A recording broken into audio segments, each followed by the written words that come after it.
La Russie, masse continentale qui s'étend sur une vaste étendue d'Europe de l'Est et d'Asie du Nord, est riche d'histoire et d'anciens mystères. Le pays abrite une multitude de trésors, d'artefacts et de merveilles archéologiques. Des preuves de l'évolution humaine et des origines de la vie sur notre planète ont été trouvées dans cette masse terrestre de 6,5 millions de kilomètres carrés. Jetons un coup d'œil à certaines des découvertes archéologiques les plus intéressantes en Russie. Des crânes étranges ressemblant à des aliens ont été trouvés dans une grotte par une équipe d'explorateurs. Les crânes allongés ressemblaient à des crânes humains, mais les orbites étaient particulièrement grandes. Ils diffèrent des crânes humains parce qu'il n'y avait pas de mâchoire et il n'y avait pas de voûte crânienne. Le chef de l'expédition, Vladimir Melikov, croyait que ces crânes de forme étrange étaient ceux de créatures extraterrestres. Les crânes avaient 2 marques au-dessus des yeux, ce qui suggérait la présence de cornes, ce qui a conduit certains observateurs à les décrire comme ayant une apparence démoniaque. Les tests initiaux sur les crânes ont révélé qu'ils appartenaient effectivement à une espèce bipède, mais l'espèce est actuellement inconnue de la science. Melikov, un zoologiste expérimenté, croyait que les restes appartenaient à une espèce étrangère. Il est bien connu que les nazis avaient un intérêt particulier dans la région du Caucase, où les crânes ont été trouvés, parce qu'il avait des niveaux élevés de radioactivité naturelle.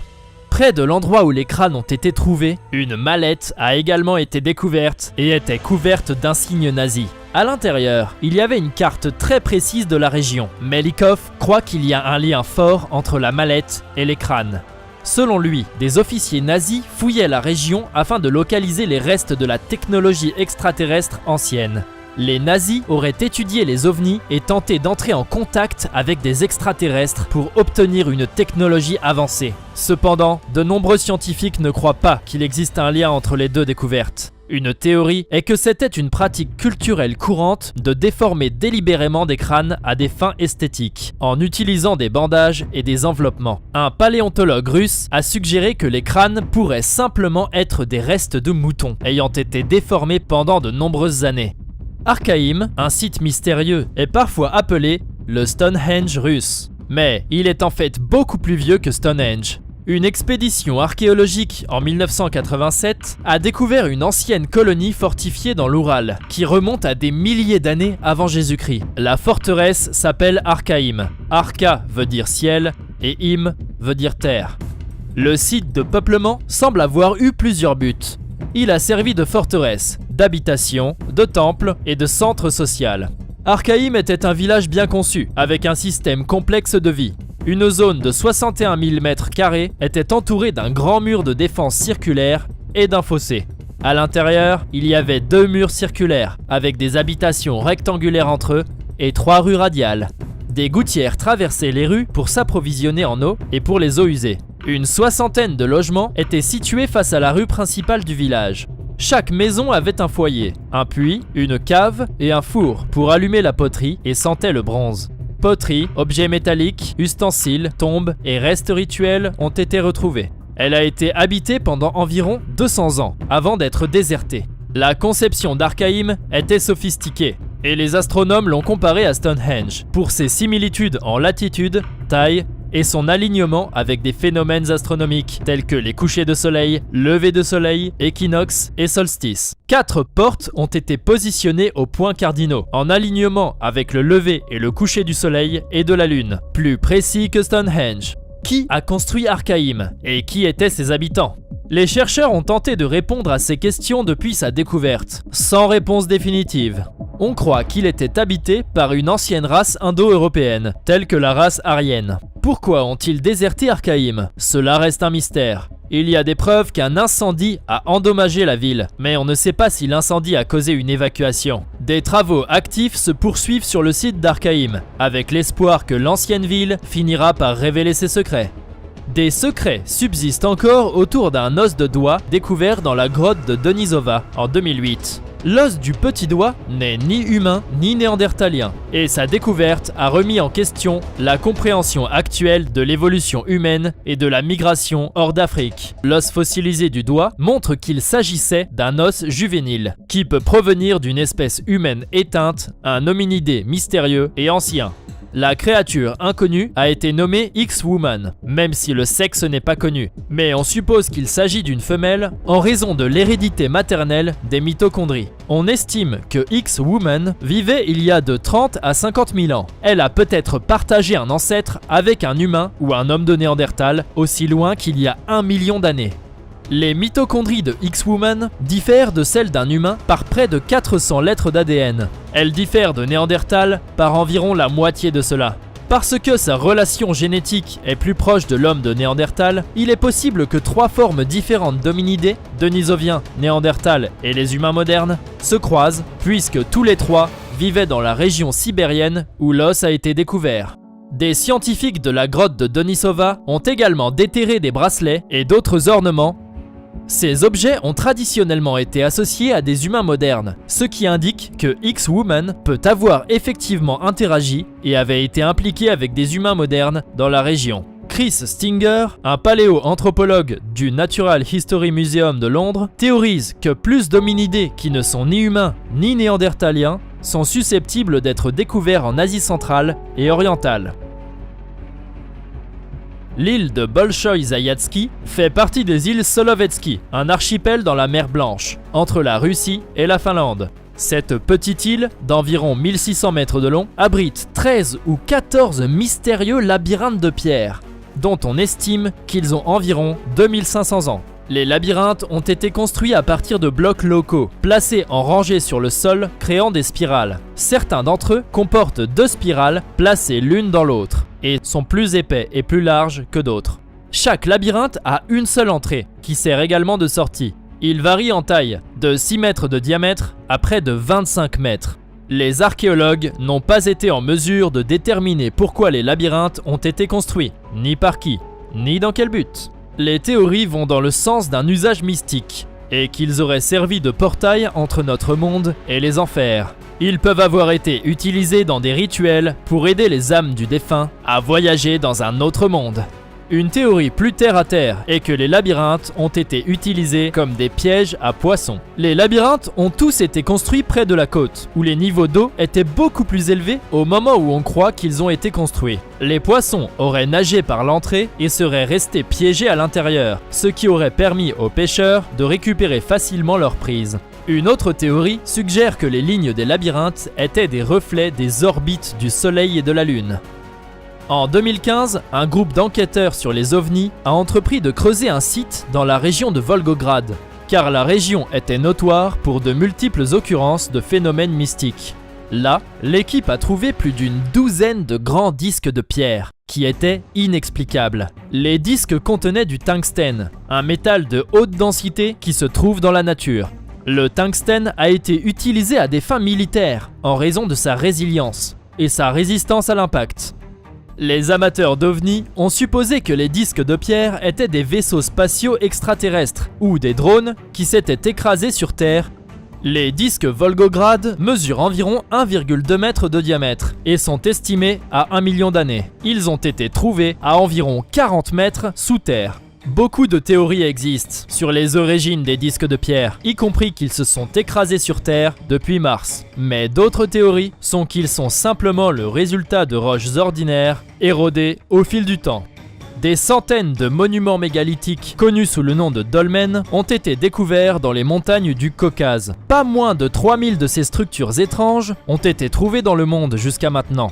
Mais cette chaîne particulière de dolmens dans le Caucase est la plus grande collection dans toute l'Europe. Les archéologues du monde entier sont perplexes quant à leur but initial. Le mot dolmen signifie tombeau partiel, mais malgré ce nom, il n'y a aucune preuve solide que leur but était l'enterrement. Ces monuments représentent un type particulier d'architecture préhistorique, datant de 2700 avant Jésus-Christ. Ils ont été construits avec de grands blocs de pierre qui ont été façonnés en angle de 90 degrés, créant une boîte de pierre, formée avec 5 plaques complètes de pierre lourde. Certaines étaient incurvées, formant un cercle parfait. Elles comportent toutes un portail au centre de la façade. 92% des dolmens du Caucase ont été construits comme ça. Beaucoup de dolmens sont dans un état de grave délabrement et seront perdus à jamais s'ils ne sont pas protégés des éléments et malheureusement des vandales.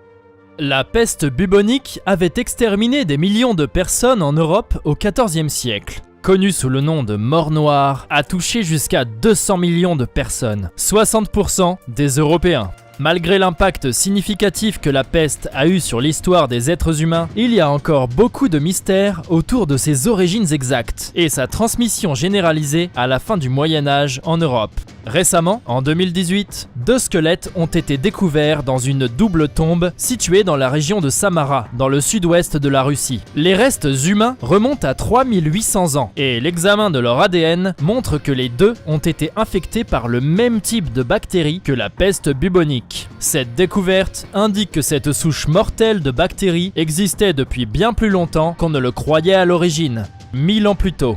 On sait que la peste avait été facilement transmise par les puces, les rongeurs, les humains et d'autres mammifères. Les preuves génétiques de cette découverte en Russie suggèrent que la maladie a émergé plutôt en Eurasie et s'est propagée rapidement, atteignant des proportions pandémiques. La peste bubonique est encore présente, mais depuis l'introduction des antibiotiques, peu de décès ont été signalés. Une récente épidémie à Madagascar, où 200 personnes ont péri, prouve cependant que la maladie est encore capable d'infliger des dommages graves et que la bactérie est aussi redoutable qu'il y a près de 4000 ans. Bien connue pour ses longs hivers rigoureux et sa longue histoire d'utilisation par les gouvernements soviétiques et russes comme lieu de camps de travail, de prison et d'exil interne, la Sibérie a une longue et fascinante histoire.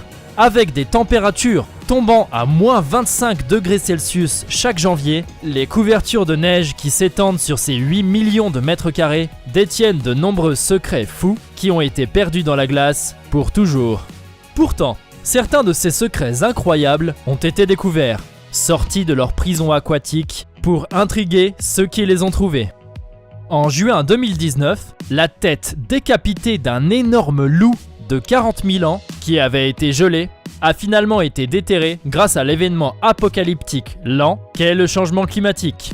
Malgré toutes les choses terrifiantes du réchauffement climatique, le fait qu'il nous ait aidé à trouver une tête de loup coupée est indéniablement génial. C'est un humble homme local qui avait marché le long de la rivière Tirektiak dans la République russe Sakha qui a découvert la tête de loup. En raison de sa conservation dans la glace, cette chose est dite être différente de tout ce qui a été découvert avant, restant dans un état presque parfait avec les crocs, la peau, les dents et même le tissu cérébral exactement comme ils auraient été si l'animal était vivant. Ce crâne de 40 cm est si gros qu'il a été décrit comme une nouvelle espèce de loup. Il est également loin d'être le premier artefact fascinant à faire surface dans la région. Avec une série de découvertes intéressantes réalisées en 2015 et 2017, y compris la découverte de certains anciens bébés lions des cavernes. Les têtes de loup ont déjà été trouvées dans la glace de Sibérie, bien qu'aucune n'ait jamais été trouvée en si bon état, et elles ont toujours été de petits chiots, par opposition aux loups matures. Mais si nous savons avec certitude que cette tête appartenait à un loup, toutes les découvertes ne sont pas aussi nettes.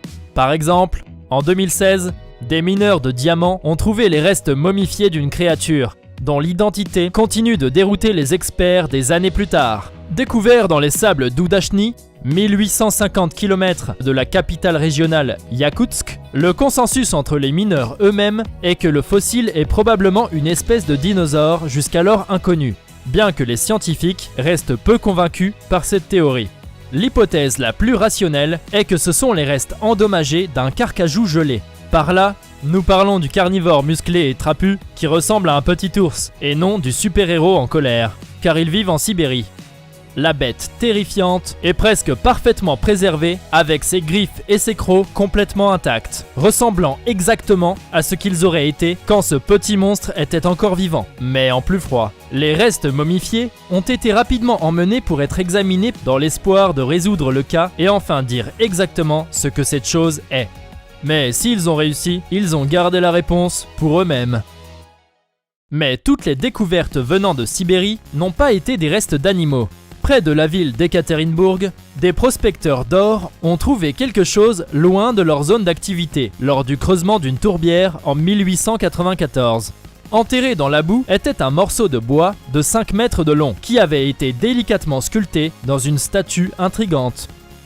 Appelée l'idole de Shigir, on pense qu'elle a été sculptée à partir d'une bûche de mélèze il y a environ 11 600 ans, ce qui en ferait l'un des plus anciens exemples d'art connus au monde. Comme l'indiquent les stries annuelles, l'arbre utilisé était âgé d'au moins 159 ans, et des études suggèrent que l'idole de Shigir aurait été sculptée à l'aide d'outils en pierre. La partie supérieure de l'idole est en forme de visage, tandis que le reste de la statue est rectangulaire et plat avec des motifs géométriques, y compris des représentations de visages et de mains. Et il a également une abondance de lignes zigzagantes, le décorant. Les chercheurs ont proposé un large éventail de théories quant à la signification de ces nombreuses sculptures. Les théories populaires comprennent l'idée que les marques pouvaient servir d'aide à la navigation ancienne, une représentation artistique de créatures mythologiques ou une sorte d'avertissement pour ne pas entrer dans une zone dangereuse. Il n'est pas passé inaperçu par de nombreux érudits que les sculptures sur l'idole de Shigir ont une certaine similitude avec celles décorant les plus anciennes ruines monumentales connues en pierre, situées à Göbekli Tepe en Turquie, bien qu'un lien n'est pas actuellement connu. Compte tenu de la façon dont la tourbe peut aider à préserver les choses, on soupçonne qu'il y a peut-être eu beaucoup plus de ces choses qui ont malheureusement disparu avec le temps, car elles n'ont pas eu la chance d'être jetées dans la tourbe comme celle-ci.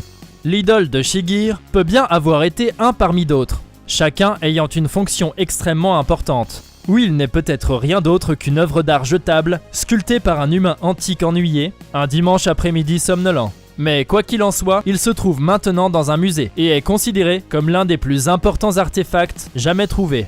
La mauvaise vue n'est pas un phénomène moderne, et on vous pardonnerait de penser qu'au cours des siècles passés, ceux qui manquaient de vision 20 sur 20 n'auraient pas d'autre choix que de simplement plisser les yeux, étant donné le manque de technologie à l'époque. Bien que l'invention des lentilles cornéennes et de la chirurgie oculaire au laser soit quelque peu récente, nous pourrions penser que les lunettes le sont aussi. Une sépulture unique, mise au jour en 2018, a intrigué les scientifiques en révélant que de très vieilles lunettes ont peut-être existé depuis bien plus longtemps que ce que nous pensions possible. Quand ce squelette ancien a été déterré, son équipement a vraiment dérouté ceux qui l'ont trouvé, bien que les lunettes en question n'aient pas été trouvées immédiatement. C'est le reste du costume qui a initialement attiré l'attention, les os étant habillés d'une tenue vraiment unique, composée de plus de 50 becs d'oiseaux.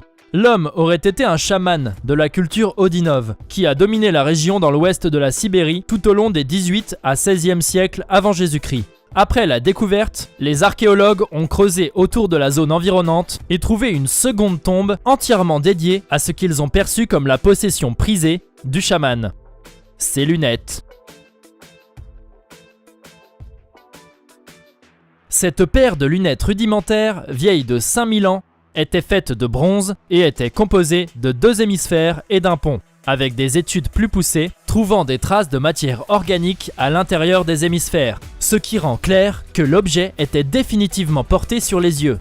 Le fait de les porter pour aider la vue du chaman est inconnu, car ils auraient pu être purement décoratifs. Mais cela reste un aperçu fascinant d'une culture dont nous savons encore relativement peu. Mais aussi excitant qu'une tentative précoce de créer des lunettes puisse être, le saint graal dans le monde des trouvailles folles est de trouver un animal qui est aussi parfaitement préservé qu'il est vieux. Donc, quand ce poulain congelé de 42 000 ans a été trouvé dans un tel état immaculé qu'il avait encore du sang liquide, ce serait un euphémisme de dire qu'il a causé une quantité considérable d'excitation. On pourrait penser que les scientifiques étaient des vampires. Ce n'est que la 2e fois qu'un animal de la période glaciaire décongelée contient du sang liquide. L'autre étant une carcasse de mammouth de 32 200 ans, retrouvée en 2018. Même chez les animaux aussi parfaitement préservés que celui-ci, dont la peau était gelée jusqu'au moindre détail, le sang finit habituellement coagulé ou transformé en poudre. Mais dans ce cas, il était parfaitement conservé dans la glace.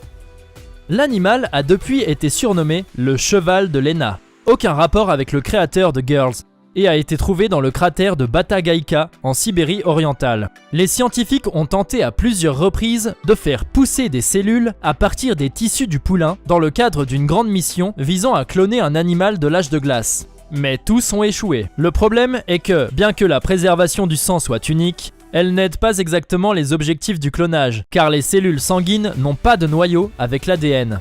Pour avoir une meilleure chance de succès, ce que les scientifiques ont idéalement besoin de trouver est un animal gelé avec des cellules intactes dans le tissu musculaire. Mais ce poulain reste une découverte passionnante et détient maintenant le record de l'être le plus ancien trouvé à avoir encore du sang liquide. Mais quoi de mieux que de trouver les restes étranges d'une personne ou d'une créature? Que diriez-vous d'en trouver plusieurs à la fois? Lorsque les scientifiques ont découvert une paire de dents d'enfants âgés de 31 000 ans, ils n'auraient jamais pu imaginer que la découverte serait le catalyseur d'une chaîne d'événements qui les mènerait à découvrir une population auparavant inconnue d'anciens humains. Et pourtant, c'est exactement ce qui s'est produit. On croyait que les premiers habitants de la Sibérie du Nord-Est n'avaient fait surface qu'il y a 10 000 ans. Mais non seulement la population nouvellement découverte qui habitait le nord-est de la Sibérie pendant l'âge de glace existait bien avant, mais la recherche suggère également qu'ils étaient significativement distincts génétiquement des autres groupes dans la région. Les dents entre les deux enfants mâles ont été trouvées sur le site de Yana Rhinoceros Horn, sur le fleuve Yana en Sibérie. L'ADN des dents a révélé que ces Sibériens du Nord ancien ne sont peut-être pas aussi nord-sibériens que soupçonnés, plus étroitement apparentés aux chasseurs-cueilleurs de l'ouest de l'Eurasie. Cette révélation choquante a conduit les experts à penser que cette population nouvellement découverte pourrait être arrivée en Sibérie peu de temps après que les Asiatiques aient divergé d'avec les Européens. Les scientifiques ont analysé des données extraites des dents et les ont utilisées pour reconstruire 34 génomes anciens datant d'il y a entre 31 000 et 600 ans. Ce qui les a aidés à se faire une idée de la façon dont les humains paléolithiques se propagent en Sibérie, puis dans les Amériques. Auparavant, la conception générale avait été que les premiers habitants de Sibérie étaient les ancêtres des Amérindiens qui traversaient le détroit de Bering. Mais cette découverte a révélé que ce n'est pas du tout ce qui s'est passé. Laquelle de ces trouvailles avez-vous trouvé la plus folle? Faites-nous savoir dans les commentaires. Et si vous avez aimé la vidéo, alors n'oubliez pas de vous abonner et d'activer les notifications afin que vous soyez le premier à savoir quand une nouvelle vidéo arrive. Merci d'avoir regardé.